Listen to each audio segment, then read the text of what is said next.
कि हमको क्या लिख रहे हैं, क्या पढ़ा रहे हैं उतना फोकस मत कीजिए। ये कोई ज़रूरी नहीं कि जो लाइन हम लिखे वही आपके लिए इम्पोर्टेंट है। हम केवल आपको लिंक करने की प्रयास करेंगे और आपको उस पर चिंतन करना है। जैसे बहुत ऐसी बातें हैं जो आप चिंतन करके ही केवल बता सकते हैं, बिना चिंतन का संभव नहीं है। और बहुत बार ऐसा होता है कि बिना पढ़े, अगर आप चाहें तो बिना पढ़े भी चिंतन करके उसका जवाब दे सकते हैं, याद रहे या ना रहे।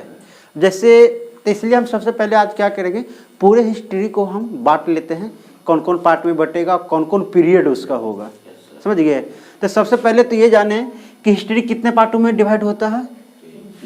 तीन। कौन कौन? ये 3 पार्ट में दिखाया गया, जबकि एक पार्ट और भी होता है विश्व इतिहास, जो भी हम लोगों के लिए इम्पोर्टेंट नहीं है। तो सबसे पहले आज हम बात करें इतिहास के डिफाइन से। यहीं से मेरा लेसन स्टार्ट होगा और यहीं से सबको बांटेंगे। तो पहले ये बताइए कि इस इतिहास कहते किसको हैं, इतिहास किसे कहते हैं। तो कुछ नहीं कीजिएगा, केवल 2-3 बात आपको बताया गया है। सामाजिक जीवन, आर्थिक जीवन और धार्मिक जीवन और राजनीतिक जीवन। ये सभी जो आप देख रहे हैं, इसमें या तो कोई भी परिवर्तन हुआ है या कोई चीजें कंटिन्यू चलते आ रहा है, उसी का अध्ययन ही इतिहास कहलाता है, समझ गए। तो खैर चलिए, इस चीज को आज हम लेके चलें। और दूसरी चीजें हैं कि यहाँ से इसका स्रोत कौन कौन है, कोई बता सकते हैं? इतिहास का स्रोत क्या है? जैसे बहुत ऐसी चीजें आपको मिलेगा जिस समय का कोई पुस्तक है ही नहीं, कोई पुस्तक नहीं है, फिर भी उसका इतिहास पन्ने बाई पन्ने लिखा हुआ है। इसका मतलब है कि उसका सोर्स कहाँ से आता है। इतिहासकार अपने मन से तो नहीं ना करते हैं, कुछ तथ्य के आधार पर ही डिसीजन लेते हैं। तो उसका सोर्स क्या है, पहले ये बताइए।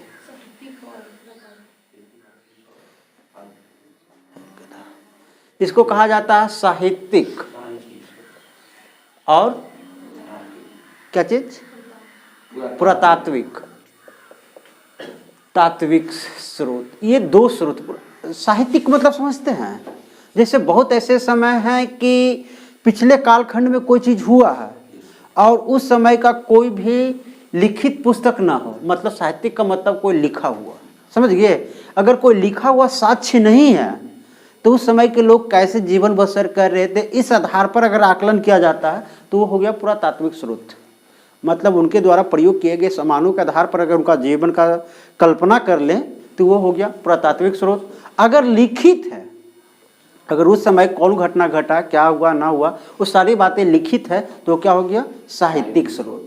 अब सपोज दैट अभी ये बिल्डिंग ध्वस्त हो जाए, यहाँ कोई भी लिखा हुआ साक्ष्य नहीं मिले, क्या यहाँ मिले हुए वस्तु के आधार पर बता सकता है कि यहाँ क्या हो रहा होगा।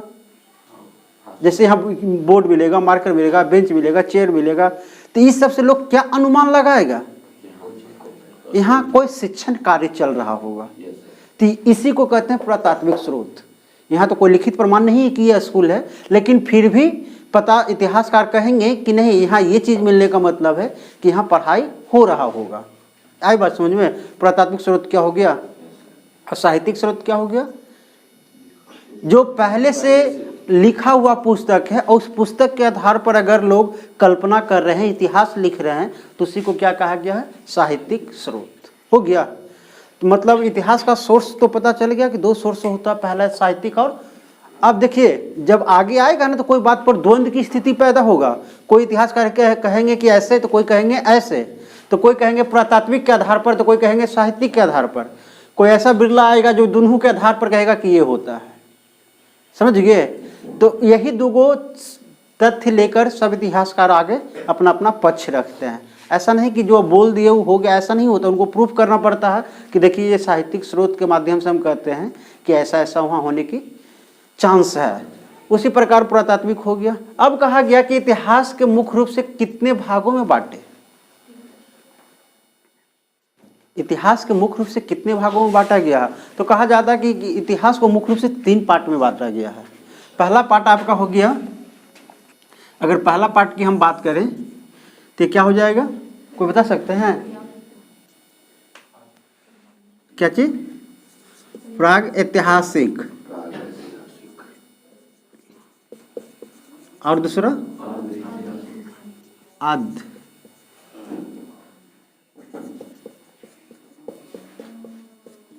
और तीसरा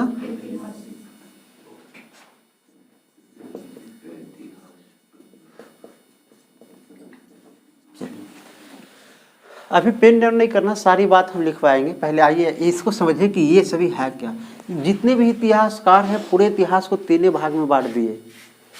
कहने का सेंस मतलब हम जो इतिहास पढ़ते हैं उसमें लगभग 5000 सालों का हम लोग जिक्र करेंगे। अभी से लेकर 5000 पीछे तक के हम जिक्र करेंगे और 5000 सालों को इसमें ये तीन भागों में बांट दिए। अब सवाल है कि किस पीरियड को किस में रखा गया, ये समझने वाली बात है।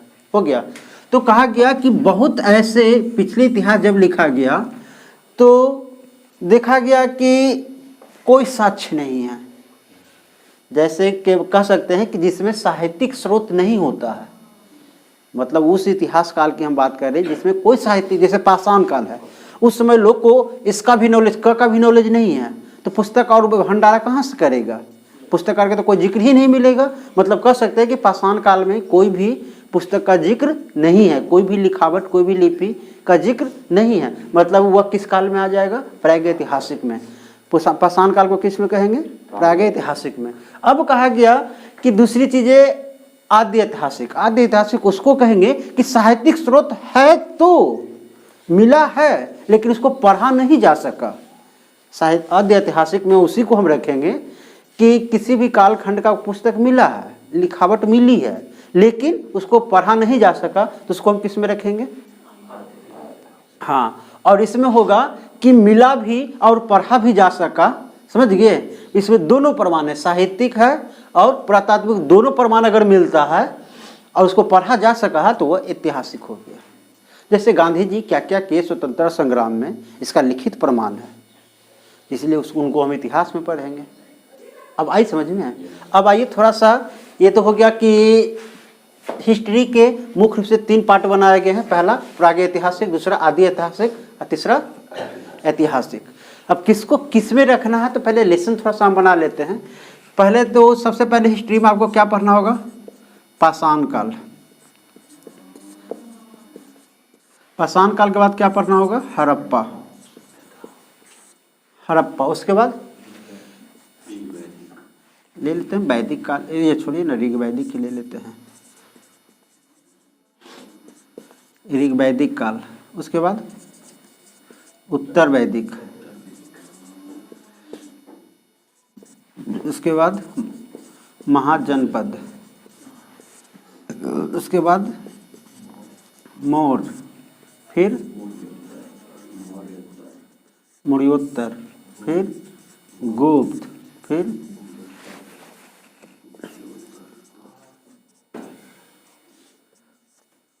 गुप्तोत्तर काल। अब ये हम पहले देख लेते हैं। पाषाण काल तो निश्चित रूप से इसमें चला गया, प्रागैतिहासिक में। अब आप बताइए कि हड़प्पा किस में? हड़प्पा सभ्यता को हम किस में रखेंगे? 1, 2, 3, तीनों में किस में रखा जाएगा?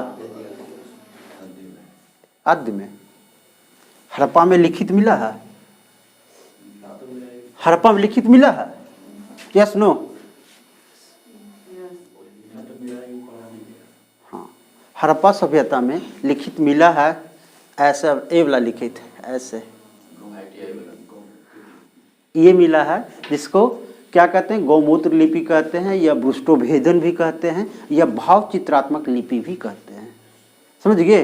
भाव चित्रात्मक का मतलब समझते हैं? भाव चित्रात्मक लिपि,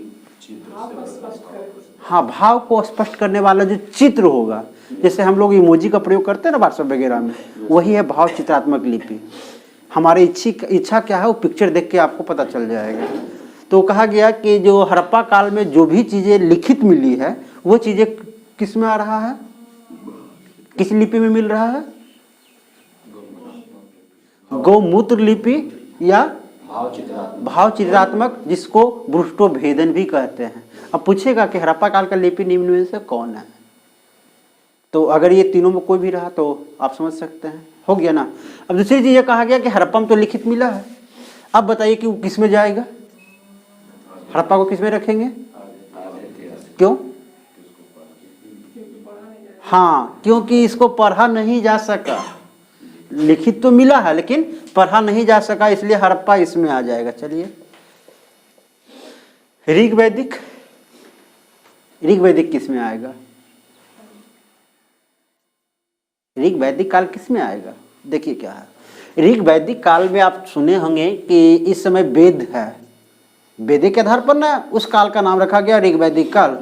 तो अब बताइए वेद को तो पढ़ा भी जा सका है, तो क्या हो जाएगा वो, ऐतिहासिक। हाँ, ऋग वेद किस में नहीं होगा। हाँ, तो समझिए बात।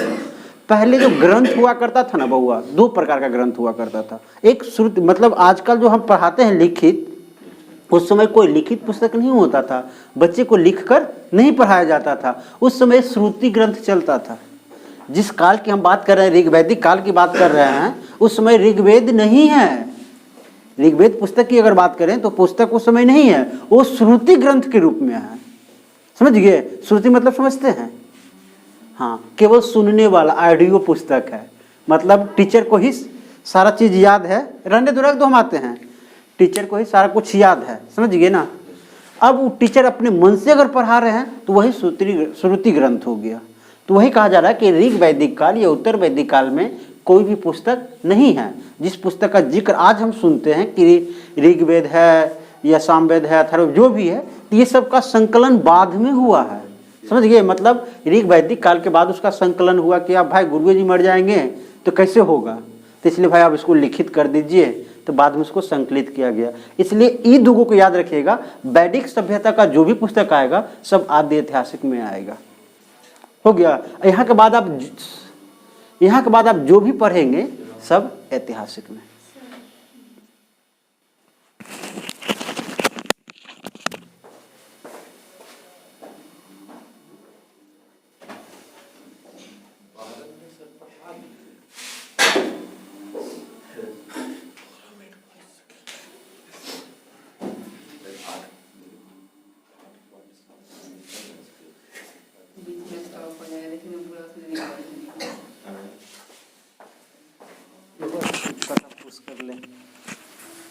चलिए, अब हम बात कर रहे थे, ये बातें पता चल गया।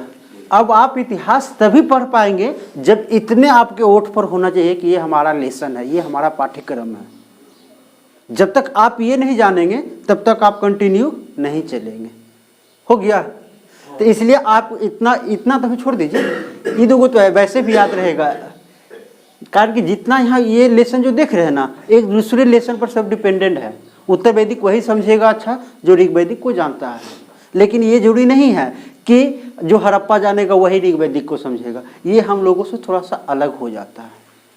आई बात समझ में। इसलिए इस लेसन को में कंटिन्यूटी आपको होना चाहिए कि जब भी हो तब पटाक पटाक आप सारे लेसन का नाम बोल सकते हैं। आई बात समझ में। और इसमें भी क्या है, ऋग वैदिक उत्तर वैदिक, ये दोनों को हम वैदिक काल कहते हैं। बहुत जगह वैदिक काल पढ़ने को मिलेगा।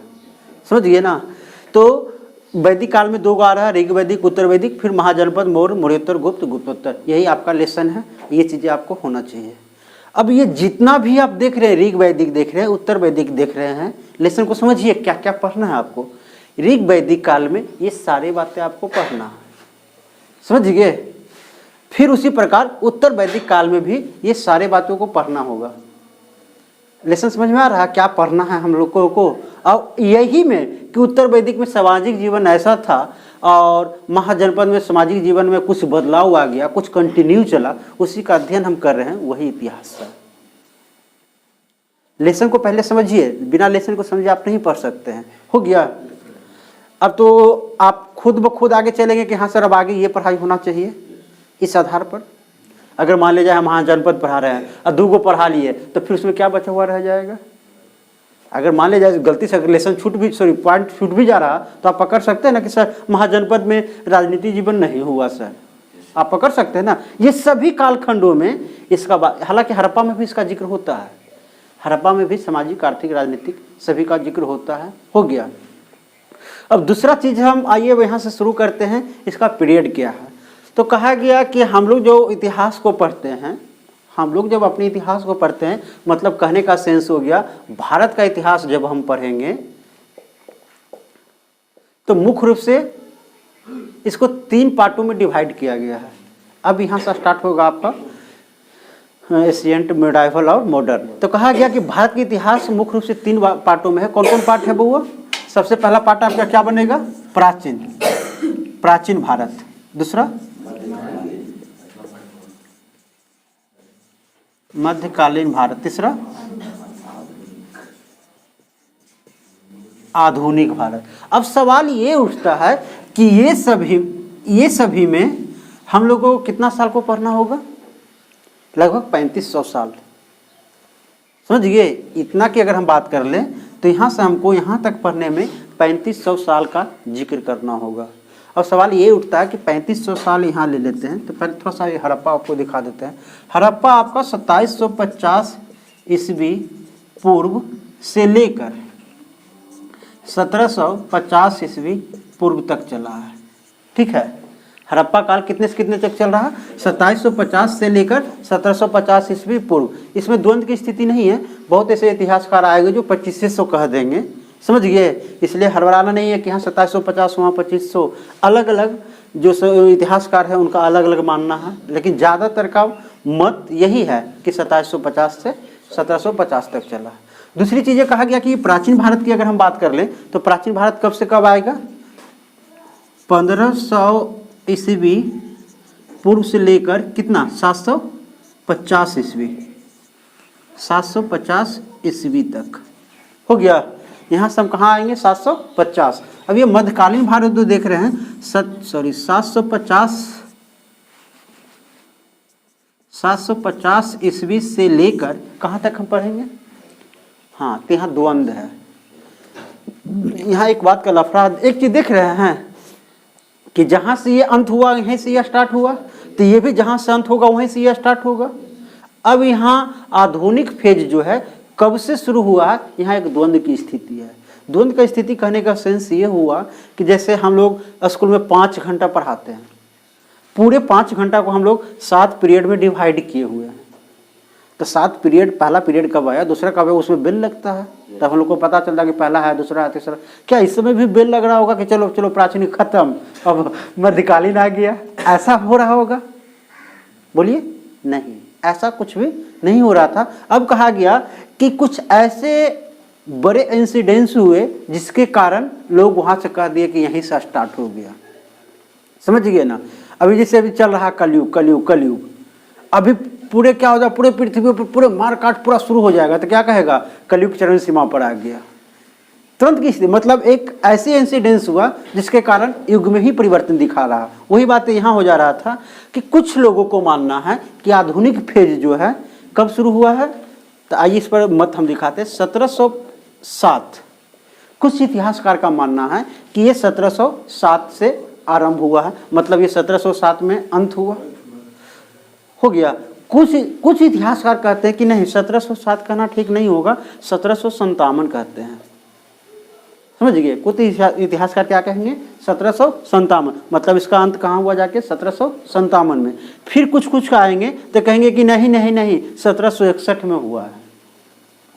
समझ गए? तो कुछ लोग आएंगे तो कह देंगे कि 1764 में हुआ है।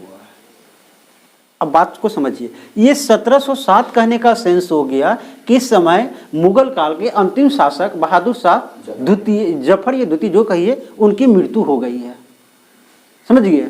और मेडाइवल में मुख्य रूप से वही है, औरंगजेब ही ना, सॉरी मुगल ही ना बच रहा अब। तो कहा गया कि मुगल के अंतिम शासक जो है उसका मृत्यु हो जाने के बाद क्या हो गया, वहाँ से मॉडर्न फेज स्टार्ट हो गया। ये तो हो गया मृत्यु। यहाँ ये ना थोड़ा सा, और उसको छोड़ दीजिए। अब यहाँ दूसरा चीज हम देख रहे हैं, 1757 में कौन युद्ध हुआ है? प्लासी का युद्ध। अब कुछ लोग कहते हैं कि प्लासी के युद्ध से ही मॉडर्न फेज स्टार्ट हो गया है। चलिए, ये 1761 जो देख रहे हैं, 1757 में जो प्लासी का युद्ध हुआ था, इस समय भारत में महत्वपूर्ण शासक रूप में मराठा उभर रहा था। समझ गए? एकदम था कि बस ये तो मरिए गया है, अब तो कोई है ही नहीं, अब भारत का शासक यही बनेगा, मराठा। लेकिन पानीपत के तृतीय युद्ध हुआ और मराठा का कमर तोड़ दिया। मराठा, हाँ अब्दाली वाला जो हुआ, तो मराठा अगला भारत का हेड बनेगा, ये तो एकदम कन्फर्म कर दिया कि ये नहीं बनेगा। कौन बनेगा इसको किसी को नहीं पता कि अगला शासक कौन बनेगा, लेकिन ये कन्फर्म हो गया कि मराठा तो अब नहीं बनेगा, क्योंकि इसका कमर तोड़ दिया था। मतलब पानीपत के तृतीय युद्ध 1761 को कोई व्यक्ति मान लेते हैं। ये 1764 जो देख रहे हैं ये इलाहाबाद का संधि है। इलाहाबाद का संधि कहने का सेंस हुआ कि प्लासी का युद्ध जो हुआ था ना, प्लासी का युद्ध के बाद ये 1764 में इलाहाबाद का संधि हुआ था, जिसमें बंगाल में द्वैध शासन लागू हो गया था। द्वैध शासन समझते हैं?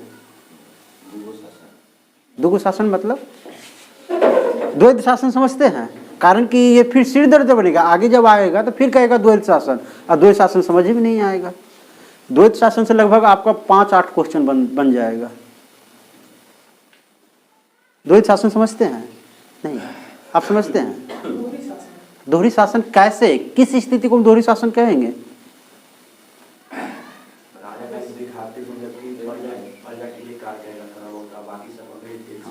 द्वैध शासन कहने का सेंस हो गया कि घर, अन्य सिंपल सी बात हम ले लेते हैं, घर में जितने भी पैसा कौड़ी का काम होता है सब पापा करते हैं, लेकिन ठोस डिसीजन करना है, शादी करना है, किसी का विवाह करना है, जमीन लेना है, जमीन बेचना है, ये सारे डिसीजन बाबा करते हैं।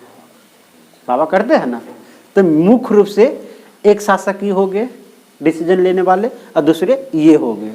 यही इसी प्रकार हो गया कि एक घर में दोहरी शासन चल रहा, इस क्षेत्र के लिए ये मालिक हैं और पैसा कौड़ी के लिए ये मालिक हैं, इसी को द्वैध शासन कहते हैं।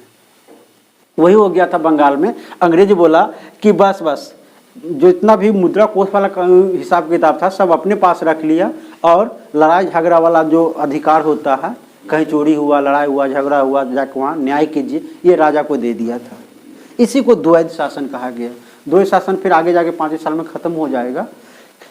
चलिए, तो अब ये हो गया आधुनिक फेज। अब आइए, ज्यादातर लोगों का मत है 1757 से ये आरंभ हुआ। मतलब इस फेज को, प्लासी के युद्ध को यहाँ से स्टार्ट मानते हैं आधुनिक फेज। यहाँ से कितना तक चलेगा आपका? 1947 तक तो हम लोग को पढ़ना ही, यही इतिहास का क्रम है। हो गया यहाँ तक? कोई समस्या?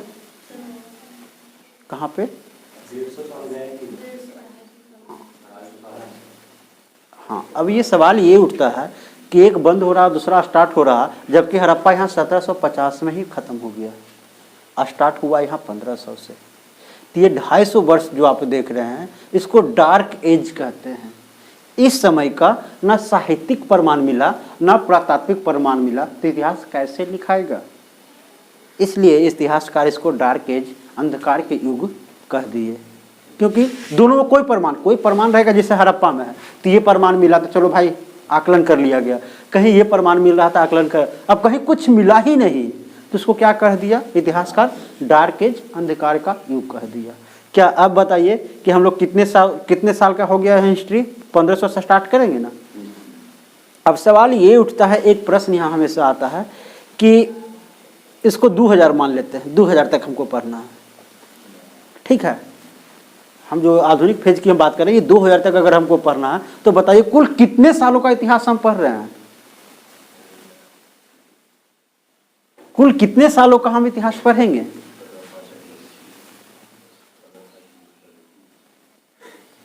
बोलिए। अरे कहाँ से हम स्टार्ट किए? ये दिखाई दे रहा है 1500 से कहाँ तक? 2000 तक, मतलब 500 साल का। तुम तो और आ गया 3500 साल का भाई। कितना साल होगा बउआ? अच्छा एक बात बताइए, एडी और बीसी आप लोग समझते हैं? एडी और बीसी समझते हैं? 1500 से जीरो आए हैं सर, 1500 से 2000। हाँ सही कथन आपका। अब हम बोल रहे हैं एडी और बीसी आप समझते हैं? Yes no? हाँ, एडी और बीसी समझते हैं?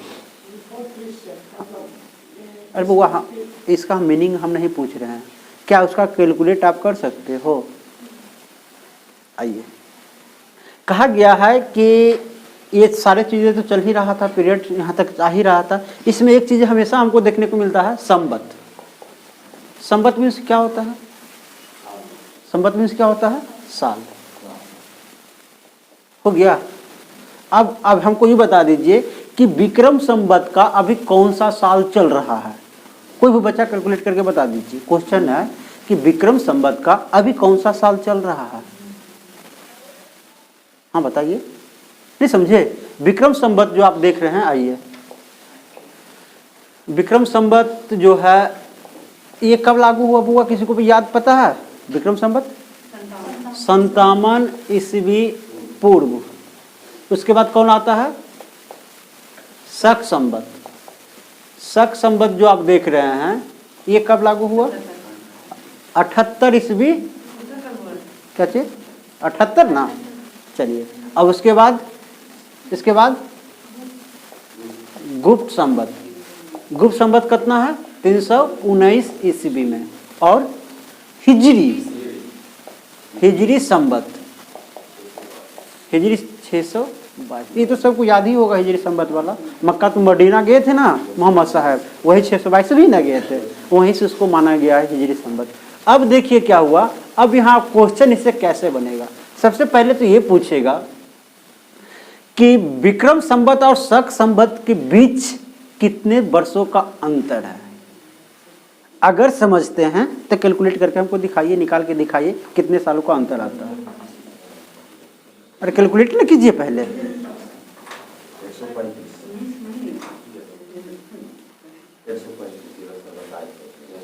135। क्वेश्चन क्या था? हाँ, शक संवत और विक्रम संवत के बीच का अंतर क्या? अंतर मीन्स क्या होता है बउआ? हाँ, तो कितना घटा के आया? अब बताइए, एगो है 78 और एक है 57 और अंतर करेंगे तो 135 आ जाएगा। अंतर की बात कर रहे हैं, अंतर मीन्स घटाव होता है।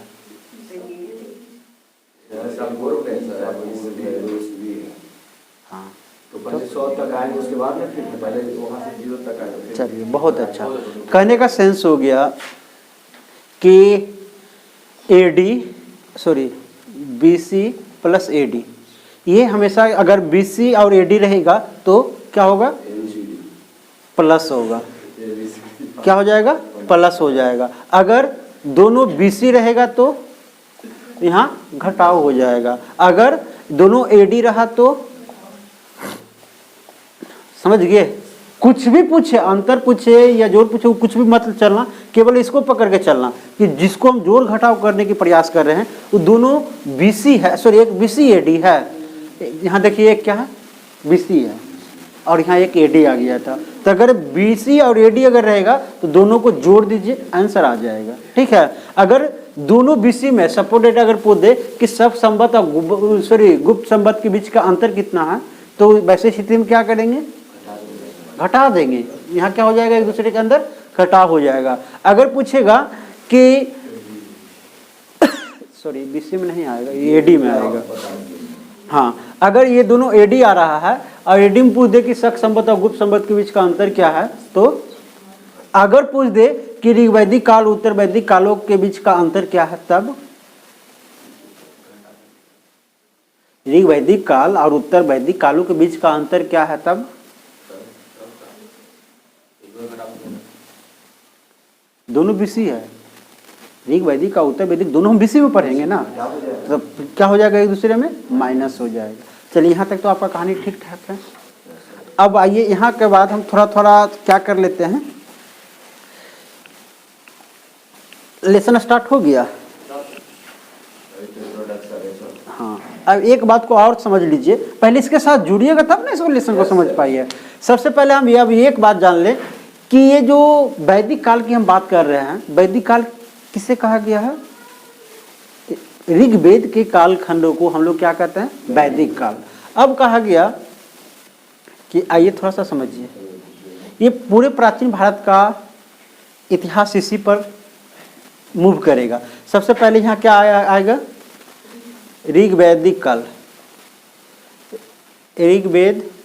वैदिक कर देते हैं। उसके बाद उत्तर वैदिक, उसके बाद बोलते जाइए, उसके बाद मौर्य, मौर्योत्तर, गुप्त गुप्तोत्तर, छोड़िए ना, वही एक ही बात है। अब आइए, इससे हम लोग क्या करेंगे, एक माइंड सेट तैयार करेंगे जिससे मोटा मोटी आकलन कर सके। ये जो आप फेज देख रहे हैं, ये दिखा रहा है कि जैसे जैसे ऊपर जाएगा और ये पिक पर पहुंचेगा, मतलब यहाँ लगभग सब कुछ की स्थिति मजबूत होगी, समझ गए। खास करके राजा की अगर हम जिक्र कर लें तो यहाँ से जैसे जैसे ऊपर चढ़ेंगे वैसे वैसे राजा मजबूत होते जाएगा, और यहाँ से जैसे जैसे नीचे उतरेंगे वैसे वैसे राजा कमजोर होते जाएगा। आई बात समझ में। अब आइए दूसरी चीज़ है, अगर हम महिलाओं की बात कर लें, महिला के इसमें राजा और महिला महत्वपूर्ण भूमिका निभाता है, इसलिए हम अगर महिलाओं की बात कर लें तो जैसे जैसे यहाँ से ऊपर बढ़ेंगे वैसे वैसे महिलाओं की स्थिति कमजोर होती जाएगा, समझ गए। और जैसे जैसे उतरेंगे भी वैसे वैसे कमजोर ही होते जाएगा। मतलब कहने का सेंस हो गया कि महिलाओं की स्थिति सबसे बेटर कहाँ रहा होगा, यहाँ पर, जबकि राजा की स्थिति सबसे बेटर कहाँ रहा, यहाँ पर। अब अगर हम बात कर लें महिलाओं के साथ साथ कुरीति का, कुरीति मतलब समझते हैं, रीति, रीति समझते हैं, रीति रिवाज, ये हमारा रीति रिवाज है। तो यही जो रीति है, और वही अगर खराब रीति है तो उसको कुरीति कहते हैं। लड़का सुनो, जो खराब रीति है जैसे बलि प्रथा, इसको लोग कुछ लोग खराब भी मानते हैं, तो इसको क्या कहते हैं, ये कुरीत है, कुरीति है। तो वही चीज़ें कहा गया कि यहाँ से जैसे जैसे ऊपर चढ़ेंगे वैसे वैसे कुरीति बढ़ते जाएगा, जैसे जैसे उतरेंगे वैसे वैसे भी बढ़ते जाएगा, समझ गए। कुरीति मतलब महिलाओं के साथ साथ ही चलेगा, जैसे महिला है वैसे कुरीति ही चलेगा। चलिए, यहाँ तो अभी कोई कुरीति मत कहने का सेंस है, यहाँ कोई कुरीति नहीं है, यहाँ पर एकदम नीट एंड क्लीन है। यहाँ के जाति प्रथा पर है ना, क्या है, वर्ण व्यवस्था। चलिए यहाँ की, अब आइए हम वैदिक काल के कुछ फैसिलिटी की अगर बात कर लें कि वैदिक काल में कौन कौन सी फैसिलिटी थी जो हम लोगों के लिए जरूरी होता है।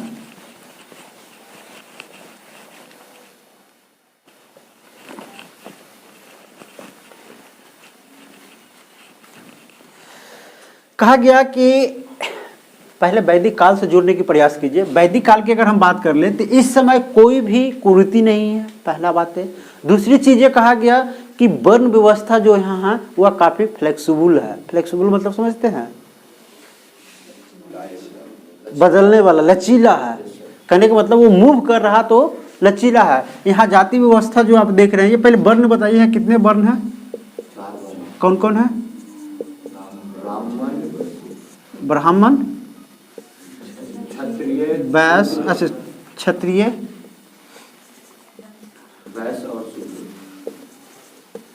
वैश्य और, अब चलिए थोड़ा सा दिमाग लगा के बताइए कि ऋग वैदिक काल में सबसे ऊपर कौन सी जाति है, ऋग वैदिक काल में सबसे ऊपर कौन सी जाति है। चलिए बहुत अच्छा, कोई भी जाति ऊपर कैसे हो सकता है, यहाँ तो जाति फ्लेक्सिबल ना बउआ। कोई भी जाति ना छुआछूत है, ना कोई कुरीति है, कोई भी ब्राह्मण बन सकता है, कोई भी क्षत्रिय बन सकता है, कोई भी वैश्य बनता है, कोई भी शूद्र बन सकता है। तो ऊपर कैसे, ऊपर उसको माना जाएगा जब सब एक ही रैंक में है। कोई भी कभी कुछ हो सकता है, तो सब बराबर ना हो गया। तो कहा गया कि ये उस समय की वर्ण व्यवस्था है। और ये वर्ण व्यवस्था के बारे में अगर हम जाने तो कहा गया है कि यहाँ वर्ण व्यवस्था किस आधार पर है बउआ, कर्म आधारित है, कर्म आधारित है।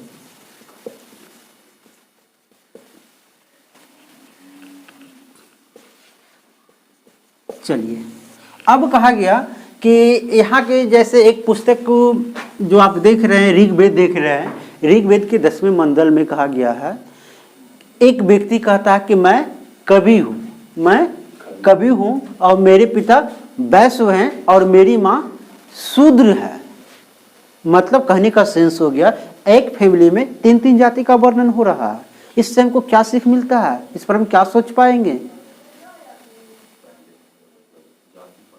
हाँ, पहले जो आप देख रहे हैं ये वर्ण व्यवस्था जो है यह कर्म आधारित था। जैसा कर्म कीजिएगा वैसे आपको जाति में माना जाएगा। इसलिए एक घर में सभी प्रकार के कर्म करने वाले लोग थे तो सभी प्रकार के जाति ये वर्ण है। अब एक चीज यहाँ सोचने की बात है, स्वामी विवेकानंद या एक ऐसे व्यक्ति का नाम बताइए जो बोलते थे कि वेदों की ओर लौटे हो। कौन है? दयानंद सरस्वती, सॉरी दयानंद सरस्वती। अब उनका दिमाग जरा रीड करके बताइए तो वो क्या कहना चाह रहे हैं। वो कह रहे हैं कि वेदों की ओर लौटो। इसका कहने का सेंस क्या है, वो क्या कहना चाह रहे हैं? पुरानी संस्कृति को ही लाइए। जैसे कर्म आधारित जाति है तो ये लाइए, वहाँ कोई भी छुआछूत नहीं है, कोई भी बाल विवाह नहीं है, कोई भी सती प्रथा नहीं है, विधवा विवाह का प्रचलन है, वहाँ एक नियोग का प्रथा है। ये सारी चीजें, इसका मतलब है यहाँ कोई क्या कह सकते हैं, ब्राह्मणवाद नहीं है, यहाँ कोई भी ब्राह्मणवाद नहीं है, कोई मंदिर नहीं है, कोई पूजा नहीं है, पूजा है लेकिन कोई मंदिर और मूर्ति नहीं है। उनका कहने का सेंस मतलब हो गया कि दयानंद सरस्वती जिनका बात कर रहे हैं, क्या वो बाल विवाह के समर्थक थे या नहीं? क्योंकि यहाँ बाल विवाह नहीं है। अब कह रहे हैं कि यहाँ चलो, इसका मतलब है कि वो समर्थक नहीं है, विरोधी हैं। क्या सती प्रथा के समर्थक हैं? मतलब क्यों? क्योंकि यहाँ नहीं है। अब कह रहे हैं कि यहाँ लौटो, इसका मतलब है कि वो सती प्रथा का विरोधी है। वो वर्ण पर क्या कहना चाह रहे हैं कि यह जाति आधारित न होकर यह क्या कर्म आधारित होनी चाहिए। ये उनका माइंडसेट है। तो लोग केवल बस इतना ही जानता है कि वेदों की ओर लौटो। अब इससे कितनी बातें बाहर आती है, समझ पाए इस बात को? खैर चलिए, अब कहा गया कि अगर हम ऋग वैदिक की बात करें तो ये सब चीज़ें आपको आगे पढ़ने को मिलेगा। अगर हम बात कर लेते हैं इसका थोड़ा सा सामाजिक जीवन का, तो कुछ कुछ बातें इसमें सामाजिक जीवन का भी पहलू मिला हुआ है।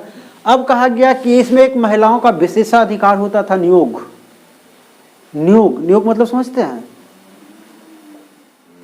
नहीं, चलिए, नियोग का सेंस होता है कि विधवाओं को बच्चा उत्पन्न करने का अधिकार, बिना शादी किए हुए वो अपने संतान का उत्पत्ति कर सकता है। और वह महिलाएं किस विधि से करेगा? नियोग के विधि से। नियोग कहने का मतलब, नियोग एक अधिकार है जिस अधिकार के माध्यम से वो अपने संतानों को उत्पत्ति गैर पुरुषों के साथ कर सकता है। आजकल अगर ऐसा हो जाए तो कहेगा घोर कलयुग, यही ना कहेगा। जबकि उस समय उस महिलाओं की उच्चतम स्थिति मानी जाती थी। अब देखिए, ये चीजें पता चला कि ये सब चीजें हम लोगों को बनाया द्वारा, हम लोगों के द्वारा बनाया गया है। ये सब ऐसा कुछ है नहीं। एक्चुअल में क्या है आप देख लीजिए। यहीं से हम लोगों के हिंदू धर्म का स्टार्टिंग होता है।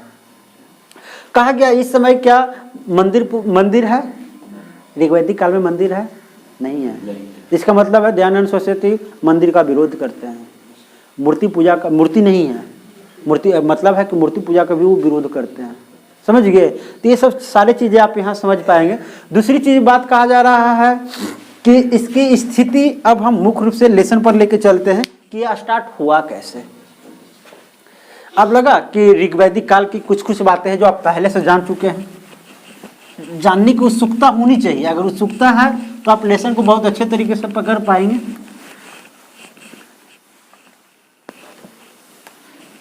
खैर चलिए, ये आप देख रहे हैं इंडिया हो गया, और यहाँ एक नदी क्रॉस किया है। कौन सा नदी है वो? सिंधु नदी। अब इस क्षेत्र को हम लोग कौन सा बेल्ट कहेंगे? हाँ, सिंध का क्षेत्र। मतलब हम लोग पढ़े हैं कि आर्य लोग जो आए थे वह क्या थे? सप्त संध्या प्रदेश का वासी थे। सप्त संध्या प्रदेश का मतलब यही क्षेत्र का जिक्र होगा। जब भी होगा सप्त संध्या प्रदेश तो इसी बेल्ट का बात होगा। अब कहा गया कि यहाँ कुछ लोग रहते थे, या कुछ लोगों का मानना है कि यहाँ आर्य लोग रहते थे। समझ गए? केवल इस बेल्ट में, इस बेल्ट में भी लोग हैं। ये ऐसा नहीं कि इस सारे बेल्ट में लोग नहीं है, लोग हैं, लेकिन ये लोग हल्का काले रंग के हैं, ये थोड़ा सफेद रंग के थे, मतलब गोर गुराक के टाइप के थे। इसलिए इनको क्या कहा गया? आर्य। और ये लोगों को क्या कहा गया? जो इधर रह रहा, अनार्य। समझ गए? अब कहा गया कि सवाल ये उठता कि ये आर्य का मतलब होता क्या है? आर्य का मतलब क्या होता? क्वेश्चन यहाँ बनता है कि आर्य का मतलब निम्न में से कौन है? तो आर्य का मतलब क्या कहेंगे? आर्य का मतलब होता है कुलीन। कुलीन मतलब समझते हैं? अच्छे कुल खानदान के है, कुल। और कुलों में उत्तम, उसको कुलीन कहा गया है। जो सबसे अच्छे कुल खानदान के है उसको कुलीन महिला या कुलीन व्यक्ति कहा जा रहा है। हो गया मतलब, या इसको नहीं समझते तो छोड़ दीजिए, श्रेष्ठ। आर्य का मतलब क्या होता है? श्रेष्ठ। अब दूसरी चीज कहा जा रहा है कि आर्य लोग इस बेल्ट में रह रहे थे। इस समय लोग कोई कृषि विषि नहीं कर रहे थे, ये केवल एक प्रकार का पशुपालक समाज के रूप में है। किस रूप में है? पशुपालक। अब बताइए, पशु गांव में चराया जाता है या शहर में? पशुपालक समाज जहां अधिक लोग रह रहे हैं वो गांव है या शहर है? गांव। अब देखिए यहां से समझने की बात होगा, इसके पहले जो ऋग वैदिक अभी ना हम पढ़ रहे हैं, ऋग वैदिक के पहले कौन सी इतिहास हम लोग को पढ़ना है? हड़प्पा। हड़प्पा पढ़ना है ना, 1750। जो 1500 से स्टार्ट ही हुआ है, 1500 से स्टार्ट हुआ, वो 1750 तक वो आया है। तो इसके पहले कौन सा सभ्यता है?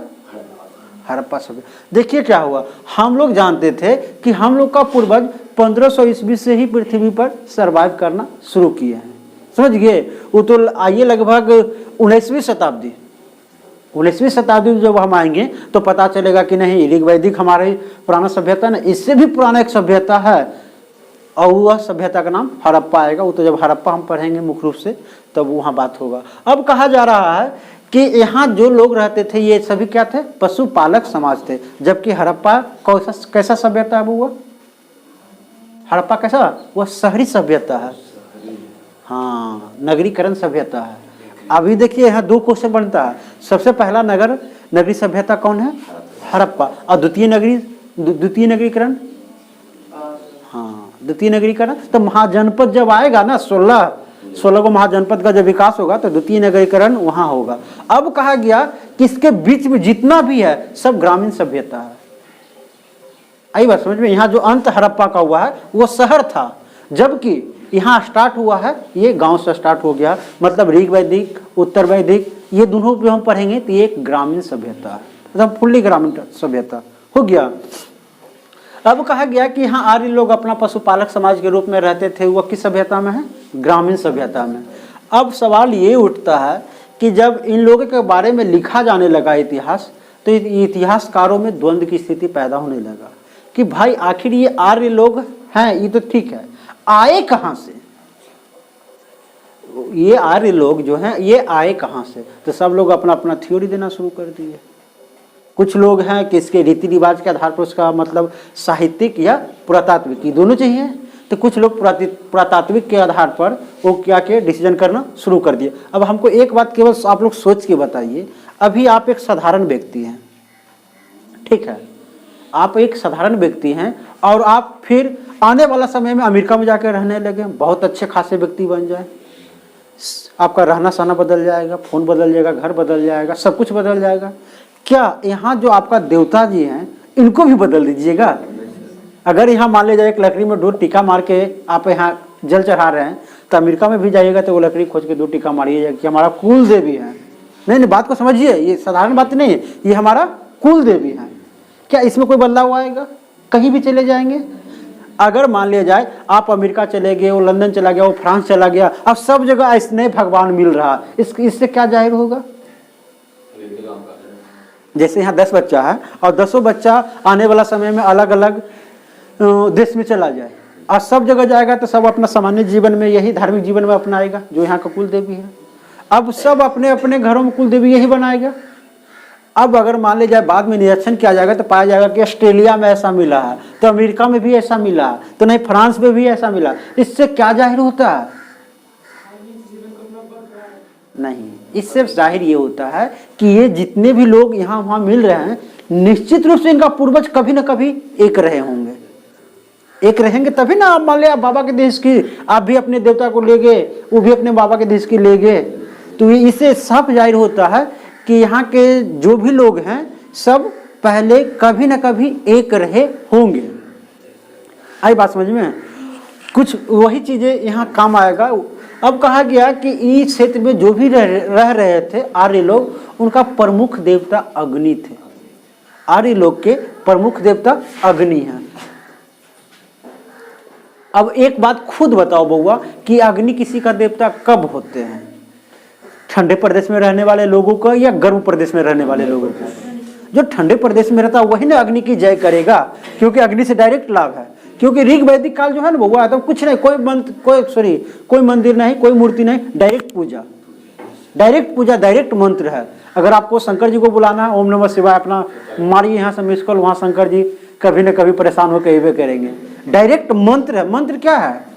Just like a phone number, just like a phone number. अपना फोन नंबर पर मिस कॉल मार रहे हैं, अंतिम में उनको लगेगा कि नहीं मेरा शांति भंग हो रहा, तब आएंगे बोलो बस क्या चाहिए। तो ये ऐसा सोच ऋग्वैदिक काल की स्थिति में रहा है, समझ गए। अब कहा गया कि एक व्यक्ति आते हैं तो कह देते हैं कि यहाँ के हैं, अगला व्यक्ति आएंगे तो कह देंगे यहाँ के, मतलब अलग अलग व्यक्तियों का अलग अलग मानना है। अब हमको जानना ये है कि आर्य लोग आखिर आए कहाँ से। आई बात समझ में? यहाँ तक किसी को कोई दिक्कत है? अब सवाल ये उठता है कि आर्य लोग का आना कहाँ से हुआ स्टार्ट। चलिए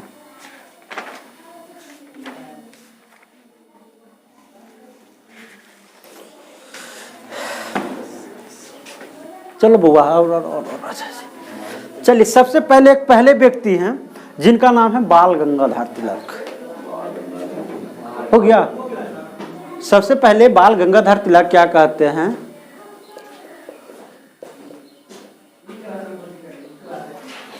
कि ये लोग जो आर्य लोग जो आए हैं ये कहाँ से आए हैं? दक्षिणी ध्रुव। कहाँ से आए हैं? उत्तरी ध्रुव से हुआ। उत्तरी ध्रुव। अब आप जानते हैं कि उत्तरी ध्रुव या दक्षिणी ध्रुव जो भी है वो दोनों ठंडे प्रदेश है। कोई भी ध्रुव की अगर बात होगा तो ध्रुव पर पोल पर सबसे अधिक ठंडा होती है। तो कहा गया कि आर्य लोग, उनको मानना था कि ये उत्तरी ध्रुव से आए हैं। तो लोग पूछ दिया क्यों, कैसे कह रहे हैं? तो भाई हम देखे हैं, अभी आप ही बताइए। ये आर्य लोग के प्रमुख देवता अग्नि है। ये आर्य लोग का प्रमुख देवता अग्नि है। और अग्नि किसका देवता हो सकते हैं? जो ठंड प्रदेश के लोग हैं। तो कोई व्यक्ति आ गया तो कह दिया कि ठंड प्रदेश, तो आप वहाँ कहाँ जा रहे हैं? यहाँ तिब्बत में भी तो ठंडा है, तिब्बत में भी ठंड प्रदेश है। तो आप जो वहाँ दक्षिणी ध्रुव उत्तरी ध्रुव जा रहे हैं, तिब्बत से क्यों नहीं? तो एक अगला व्यक्ति आते हैं, कह देते हैं दयानंद सरस्वती। दयानंद सरस्वती कहते हैं, क्या कह देते हैं? ये तिब्बत से कह देते हैं। आया समझ में? बाल गंगाधर तिलक क्या कहते हैं? ये उत्तरी ध्रुव से आए हैं। क्यों कह रहे हैं? किस आधार पर? तो ये उनके देवता के आधार पर। किस आधार पर कहा गया? देवता के आधार पर। जबकि दयानंद सरस्वती कह दिए कि ठीक है, जब आप कह ही रहे हैं कि ठंडे प्रदेश वासियों को देवता अग्नि होंगे, तो ये तिब्बत क्यों ना होगा? तिब्बत तो बगले में है। हो गया। तो दयानंद सरस्वती क्या कह देते हैं? दयानंद सरस्वती का क्या कहना है? तिब्बत के हैं। अब यहाँ एक मतलब काफी वेरिएशन इसमें देखने को मिलता है अलग अलग इतिहासकारों में। एक इतिहासकार आता है जो क्या कहते हैं, एक इतिहासकार का नाम है मैक्स मूलर, यही ले लेते हैं, मैक्स मूलर। मैक्स मूलर कहते हैं, हड़बड़ाइए नहीं, हम सब प्रमाण आपको देंगे। इनका कहना है कि ये लोग मध्य एशिया के, समझ गए, कहाँ का? मध्य एशिया का निवासी हैं। अब आइए, मध्य एशिया कहने का सेंस ये कैसे, लोग पूछ दिया भाई कैसे?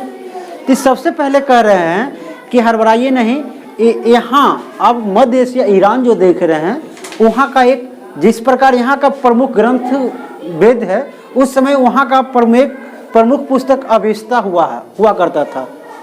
समझ गए? अवेस्ता। अब दोनों का धर्म पुस्तक मैच कर रहा है। अवेस्ता और यहाँ का वेद दोनों मैच कर रहा है। पहली चीजें। दूसरी चीजें कहा गया कि ये भी संस्कृत में लिखा हुआ है और ये भी संस्कृत में लिखा हुआ है। एक प्रमाण तो दे दिए, साहित्यिक प्रमाण दे दिए। दूसरा बोले कि वहाँ ईरान का प्रमुख देवता अग्नि है। ईरान का प्रमुख देवता अग्नि है। और इंसान कहीं भी चल जाए, वस्त्र बदल ले, घर बदल ले, शहर बदल ले, लेकिन देवता नहीं बदलता है। और यहाँ आर्य लोग का भी देवता कौन है? अग्नि है। ये दो प्रमाण दे दिया। दो प्रमाण हुआ ना। पहले तो अग्नि के कह दिया कि उसका भी प्रमुख देवता अग्नि है, इसका भी प्रमुख देवता अग्नि है। दूसरी चीज कहा गया कि यहाँ के जिस प्रकार ऋग्वेद है उसी प्रकार वहाँ का अवेस्ता है। ये भी संस्कृत में लिखा हुआ है, ये भी संस्कृत में लिखा हुआ है। अब यहाँ सवाल ये उठता है कि वेद का समकालीन पुस्तक कौन सा है या समकक्ष। समकालीन मतलब समझते हैं उसके समय का पुस्तक, तो उसके समय का पुस्तक कौन है? अवेस्ता। हो गया। इतिहासकार जब अपना अपना मंतव्य दे रहे थे तो एक व्यक्ति आ गया कि दाग दिया कि झूठे ईरान से कैसे आएंगे, यहाँ हिंदू कुछ पर्वत है। अब ये संभव ही नहीं है कि कोई व्यक्ति उधर चढ़ेगा और इधर उतर जाएगा, समझ गए। तो उस समय पहला बार मैक्स मुलर यहाँ एक खैबर दर्रा का जिक्र किया, समझ गए कि आर्य लोग ये हिंदू कुश पर्वत श्रेणी जो देख रहे हैं इसमें खैबर दर्रा है और वही दर्रा से आर्य भारत आए थे। अब सवाल कभी कभी ये उठता है कि आर्य लोग भारत किस दर्रे से प्रवेश करते हैं, तो खैबर दर्रे से। खैबर दर्रे किस पर्वत श्रेणी में मौजूद है? क्या चीज? हिंदू कुश पर्वत श्रेणी। चलिए ये आपका यहाँ तक इनका हो गया। अब आर्य के आने की बात आप तो समझ गए। पहले किस बेल्ट में वो रह रहे हैं? सब संदर्भ प्रदेश में। उनकी सभ्यता कैसा है? तो ग्रामीण सभ्यता है। उनका आर्थिक क्या है? अर्थ किस पर निर्भर करता है? तो पशुपालन से ना है समाज। चलिए अब किनका क्या मंतव्य है? बाल गंगाधर तिलक क्या कहते हैं? बाल गंगाधर तिलक क्या कहते हैं? उत्तरी ध्रुव। जबकि दयानंद सरस्वती क्या कहते हैं कि उत्तरी ध्रुव ठीक ठंड प्रदेश तो कह रहे हैं, लेकिन ठंड प्रदेश तो यहीं बगल में तिब्बत है, तिब्बत से क्यों नहीं। ठीक उसी प्रकार एक मैक्स मुलर आया जो दोनों प्रमाण दे दिया, साहित्यिक और पुरातात्विक। दो स्रोत की बात हुआ था ना, ये दोनों स्रोत दे, जब दोनों स्रोत से प्रूव कर दिया तो तीसरा दाग दिया वही हिंदू कुश पर्वत श्रेणी वाला बात। तो बोले कि हड़बड़ाइए नहीं, इसमें खैबर दर्रा है, समझ गए। इस प्रकार अधिक से अधिक इतिहासकार का यही बात मानना है कि वह किससे आए? मैक्स मुलर वाला बात कहाँ से आए? मध्य एशिया, ईरान से। मध्य एशिया कहने का मतलब ईरान हो गया। अब मध्य एशिया के जगह पर कहीं कभी कभी ईरान भी दे सकता है, समझ गए। तो आपको खुद चूज करना कि मध्य एशिया का मतलब ईरान ही है। अब आर्य लोग कैसे भारत प्रवेश किए, इसमें कोई समस्या? चलिए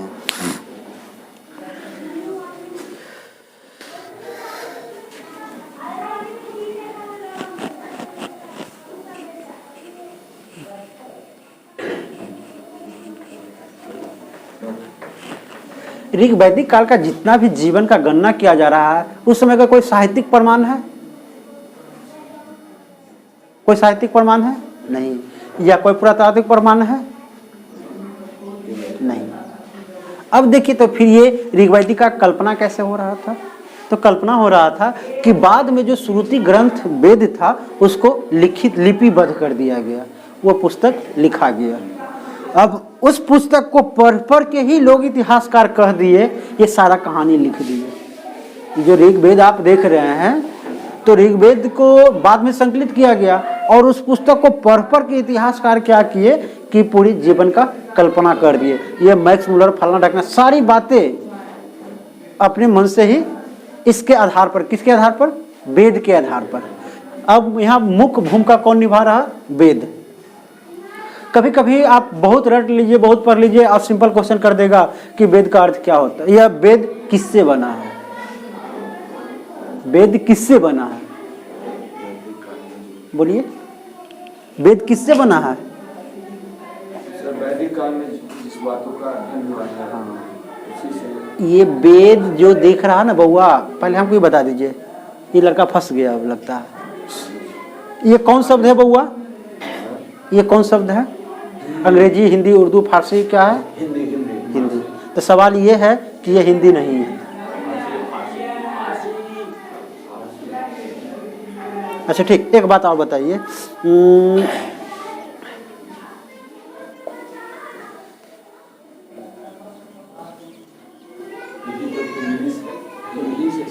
इंग्लिश है। इंग्लिश कौन क्या होता है? अच्छा बताइए, इंग्लिश है कि हमको क्लियर कट में बताइए। इंग्लिश लिखा हुआ इंग्लिश है लेकिन पढ़ने का हिंदी। अब आइए दो बात। अगर कह रहा है कि सॉरी हटाइए रोमन ये क्या है बउआ? अच्छा अच्छा ठीक है, ऐसे लिख देते हैं, ये हो सकता है इंग्लिश होगा। अब बताइए कौन हिंदी कौन इंग्लिश? पहला और निचला हिंदी। ये दोनों हिंदी, ठीक, और ये इंग्लिश। कितना अच्छा बच्चा पकड़ता है। क्या हिंदी में भी एम और ओ और एच होता है बउआ कहीं? तो फिर इंग्लिश ना हो गया जी। रोमन इंग्लिश होता है। Roman English. और ये कौन इंग्लिश है? British English. ये ब्रिटिश हो गया, ये रोमन हो गया। रोमन में क्या नाम मोहन होता है? ब्रिटिश तो मोहन ब्रिटिश में भी नहीं होता, मतलब दोनों में कोई नहीं है। हिंदी में भी नहीं होता। अब इस बात को समझिए। आप लोग व्हाट्सएप ऐसे लिखते हैं ना जी कि मोहन खा रहा है, व्हाट्सएप तो हम किस में लिखते हैं, अंग्रेजी में कि हिंदी में? दोनों में। इंग्लिश में। इंग्लिश में। तो फिर ये क्या है? ये क्या है? मोहन ईट्स, ये क्या है? हम लोग लिखते बिहार ब्रिटिश है तो पागला था, ईट अब फिट हाँ, कर तो दिया। पहले बात को समझिए। अरे लड़का, इसका एक तथ्य है, तथ्य को समझिए। जितनी भी चीजें हम लिखते हैं, भाषा जितने भी होता है, सबका लिपि होता है। जितने भी भाषा होता है सबका लिपि होता है। जैसे हिंदी भाषा, हिंदी भाषा का लिपि क्या हुआ? देवनागरी। चलिए गुड। इंग्लिश भाषा का क्या है? रोमन। और उर्दू का क्या है? उर्दू का क्या है? फारसी। अब देखिए क्या है, यहाँ जो लिखा गया है ये भाषा हिंदी है। इसका जो देख रहे हैं ये भाषा हिंदी है, लेकिन लिपि जो है इसका रोमन है। गधा, लिपि जो है रोमन है। आई बात समझ में? समझिए बात को। ये भाषा जो हम कहेंगे मोहन खा रहा है, ये हिंदी भाषा है, हिंदी में बोला जाता है। लेकिन अगर इसका लिपि लिखावट की हम बात करें तो ये रोमन हो गया। आई बात समझ में? उसी प्रकार यहाँ ये देख रहे हैं तो ये किस में हो गया? इंग्लिश में। इसका भाषा क्या है? इंग्लिश है, और लिपि क्या है? वो भी रोमन है। चलिए, ये मोहन जो आप देख रहे हैं ये भाषा क्या है? हिंदी है, और इसका लिपि क्या है? देवनागरी है, इसलिए इसको हिंदी हम पढ़ रहे हैं। और ये जो देखिए दुख की बात यही है, ये जो हिंदी पढ़ते हैं ना, ये खुद हिंदी है ही नहीं। ये खुद फारसी, अगर बात करें इसका भाषा का, तो ये फारसी शब्द का भाषा है। ये हिंदी भाषा में नहीं आता है हिंदी, समझिए।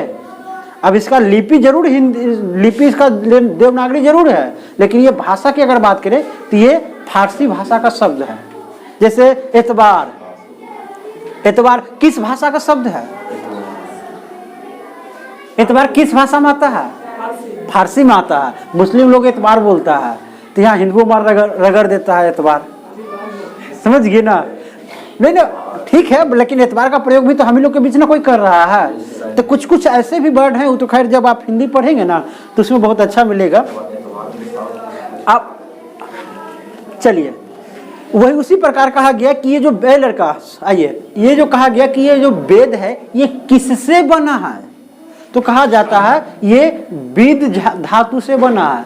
कि धातु से बना है? विद धातु से बना है। विद धातु से क्या बना है? वेद। अब सवाल ये उठता है कि ये विद का मतलब होता क्या है? तो विद का मतलब होता है ज्ञान। समझ गए? विद का मतलब क्या होता है? अब क्वेश्चन यही बनता है कि वेद जो है वो किस धातु से बना है? तो आप क्या कहेंगे? विद धातु से। किस धातु से?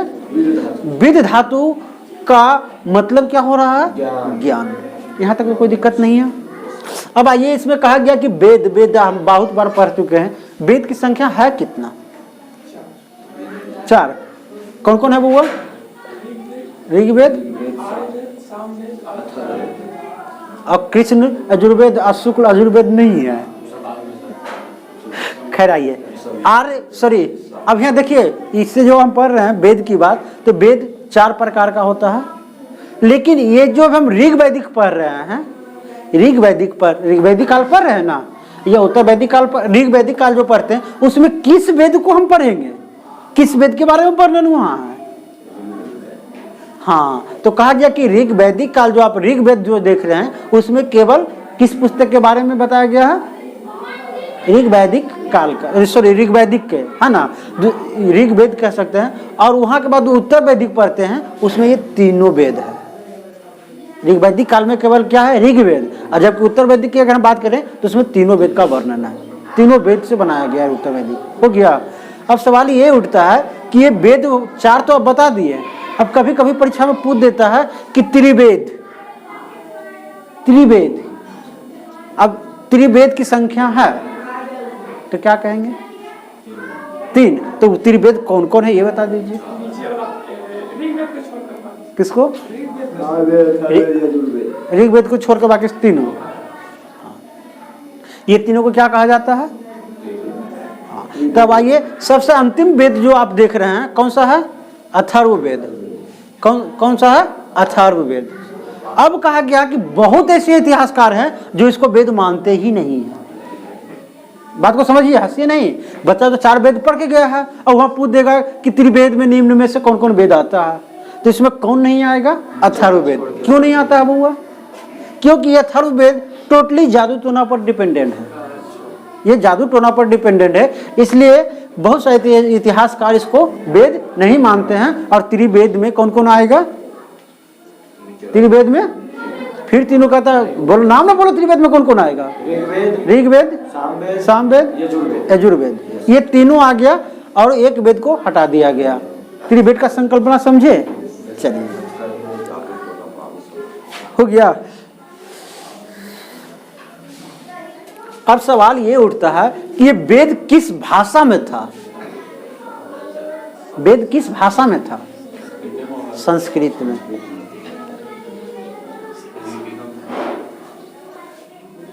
संस्कृत भाषा में। चलिए अब कहा गया कि ये जो वेद देख रहे हैं कुल इस पुस्तक में कुल कितने अध्याय रहे होंगे? तो छोड़ दीजिए, इसमें कहा गया कि 10 मंडल का जिक्र आता है। 10 मंडल, मंडल कहने का सेंस अध्याय या लेसन, समझ गए? मतलब टोटली 10 लेसन का जिक्र होता है। लेकिन सवाल ये उठता है कि पहला और 10वां मंडल जो आप देख पा रहे हैं इसको क्षेपक कहा गया है। हाँ, क्षेपक का मतलब क्या होता है? क्षेपक का सेंस होता है कि ये पहला लेसन और 10वां लेसन ऋग्वेद जब तैयार हो गया ना तो बाद में घुसा दिया गया कि पहला लेसन ही और 10वां लेसन ही। पहले 8 लेसन था, लेकिन बाद में क्या किया गया कि पहला और 10वां को घुसा दिया गया, इसलिए पहला और 10वां को क्षेपक कहते हैं, जो बाद में उसमें जोड़ा गया हो। क्षेपक का सेंस होता है बाद में जो जोड़ा गया। अब सवाल ये उठता है, बहुत सा बच्चा कहता है अगर बोल दे कि निम्न में से क्षेपक कौन है, अगर या निम्न में से कौन सा मंडल बाद में जोड़ा गया है, क्या बोलेगा? पहला और 10वां। क्या कभी आप लोग इस पर आइडिया भी लगा सकते हैं कि जो पहला बाद में जोड़ा गया होगा? ये तो होगा कि भाई पहला, दूसरा, तीसरा, चौथा होते गया होगा, 9वां तक हो गया, अंतिम में आया था 10वां झूठा, फिर आएगा 13वां। लेकिन ऐसा सेंस नहीं है यहाँ कि पहला और 10वां सबसे लास्ट में जोड़ा गया है, इसलिए पहला और 10वां को क्या कहा गया है? क्षेपक कहा गया है। हो गया। चलिए अब सवाल ये उठता है कि 10 लेसन का जिक्र हो गया, कौन पहले जोड़ा गया कौन बाद में, ये तो पता चल गया। अब वो पूछता है कि इसमें सबसे छोटा कौन सा मंडल है? छोटा की अगर हम बात करें तो छोटा मंडल, हाँ, तो ये दूसरा है। सबसे छोटा की अगर बात करें तो ये दूसरा है। हो गया। अगर सबसे बड़ा की बात करें तब नहीं, क्या चीज? नहीं सर, बॉडी लैंग्वेज कुछ बता रहा है। अब बताओ, तो मेरा ही बॉडी लैंग्वेज पढ़ने लगा। चलिए एक काम पहले कर लेते हैं, आइए मुख्य रूप से जान लेते हैं वेद का अर्थ क्या होता है। सॉरी, वेद किस धातु से बना? वेद धातु से बना। उसका भाषा क्या होता है? ज्ञान। वेद का अर्थ क्या होता है? ज्ञान। वह किस भाषा में संकलित किया गया है? उसमें कुल कितने अध्याय हैं? उसमें पहला और 10वां क्या है? क्षेपक है। सबसे छोटा दूसरा है। क्या चीज बोलिए? पहला। हाँ और बोलिए। 2-3 को पढ़ा है सर। नहीं जी, और कुछ बोलिए।